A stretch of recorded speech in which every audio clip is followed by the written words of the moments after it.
السلام عليكم ورحمة الله تعالى وبركاته.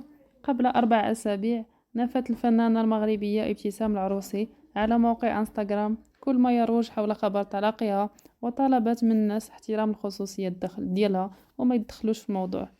إلا أنه اليوم حسب بعض المصادر الموثوقة وكما كتشوفوا في الصورة، فكيأكدوا بلي أنه الأسبوع الماضي تم الطلاق بشكل سري ورسمي، فكنتمنى والله يعوضهم خير.